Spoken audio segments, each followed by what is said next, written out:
children witnessed a landslide with their own eyes. A thick, sturdy tree was washed down and lay across the railway tracks. But in just a few minutes, the train would be coming. So they took off their bright red dresses and ran to the front, hoping to stop the tragedy. But the firemen on the train kept shoveling coal into the furnace, and no one noticed the danger ahead. As the train drew closer and closer, they held up the red dresses by the tracks, trying to get the train to stop. But after waiting for a long time, the train showed no sign of slowing. So the girls stepped onto the tracks and desperately tried to catch the driver's attention. Finally, the driver saw them and immediately pulled the brake.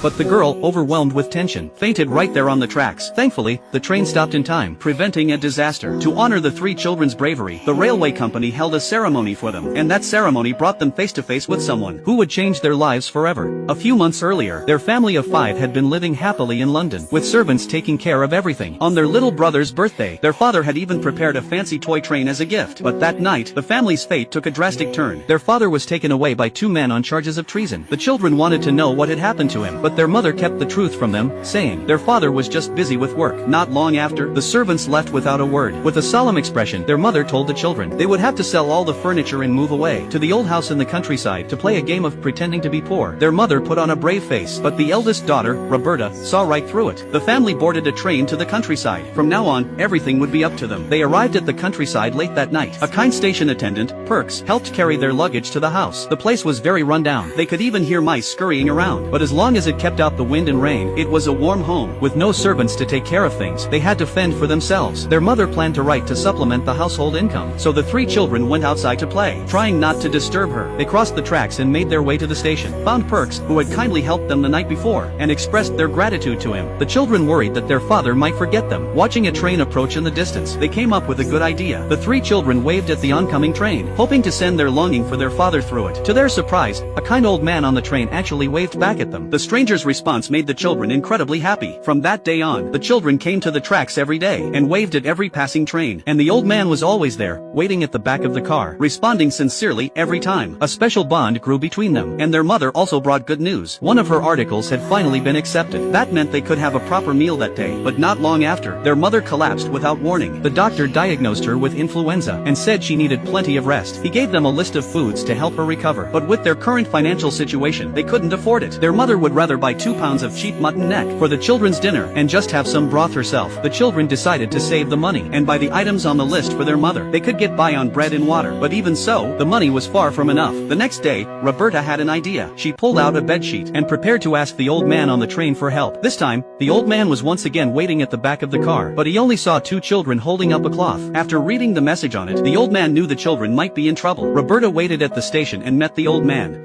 The man opened the envelope. Roberta's handwriting was clean and neat. She explained their predicament and included the food list, promising that when Peter grew up, they would pay him back. Before long, Perks came rushing over with a heavy, large box. Went on about his trip over, but the children's attention was fixed on the box. They barely noticed his rambling. Seeing that no one was listening, Perks wisely fell silent. Peter mistakenly thought he was angling for a tip, but kind-hearted Perks had simply come to help after learning that their mother was sick. He'd never expected a tip. Next day, the old man was at the back of the train as usual. The children told him their mother was much better. The old man was glad that his small gesture had helped a family through a tough time. But when their mother learned the truth, she scolded the children for doing that. She wrote a letter thanking the old man and expressing her disagreement with what had been done. As someone who could support herself with her own 2 hands, she simply couldn't accept handouts from others. One day, a foreigner came to the station. He looked panicked and spoke a language no one could understand. The children listened carefully and thought it sounded like Russian. Remembering that their mother also spoke Russian, they brought him home so their mother could translate. It turned out that this man, like their mother, was a writer, but under the cruel oppression of the Tsar, he had been forced to flee his homeland and come here, hoping to find his exiled family in England.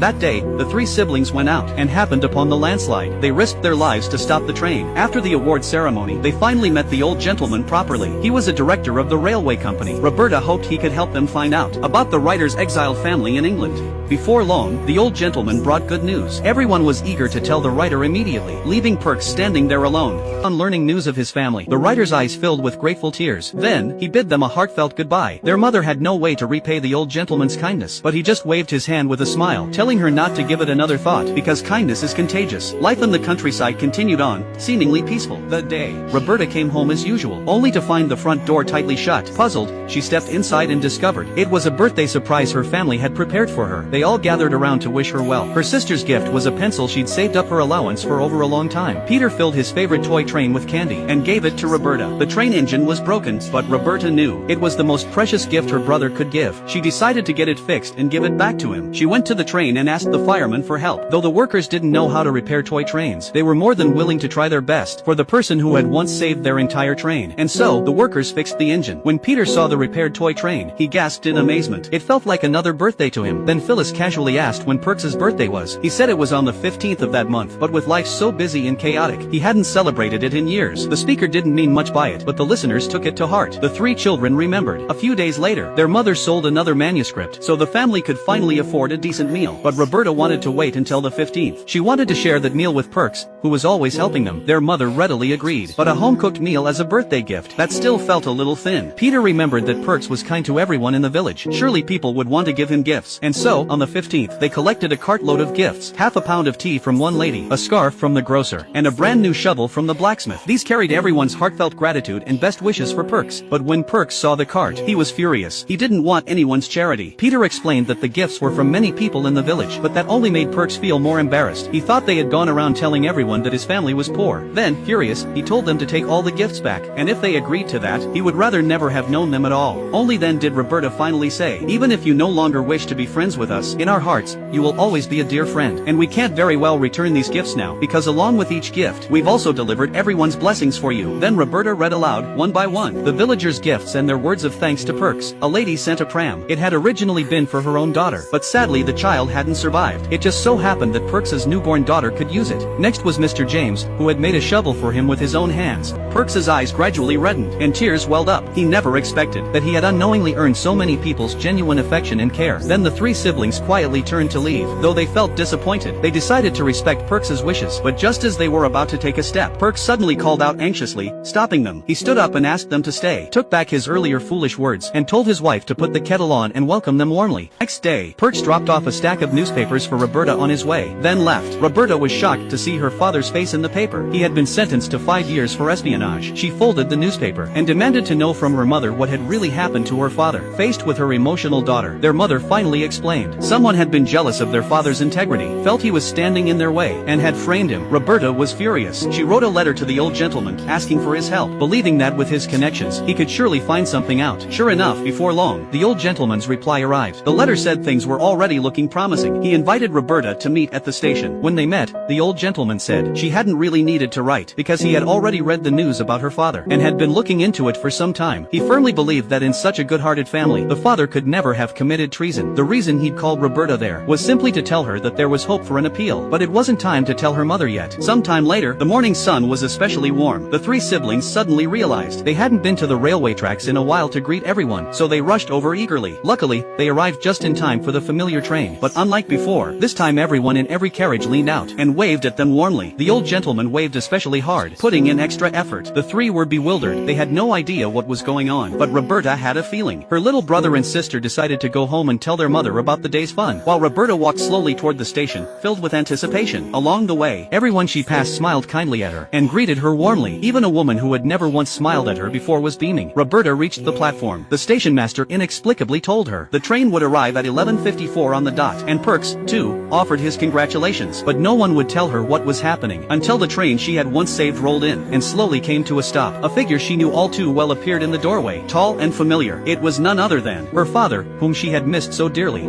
Then father and daughter walked hand in hand, their steps firm yet eager, toward home. Roberta ran ahead to tell the family, while her father stood still, trying to steady the overwhelming surge of emotion inside him. No words were needed at that moment. Everything was understood without saying a thing.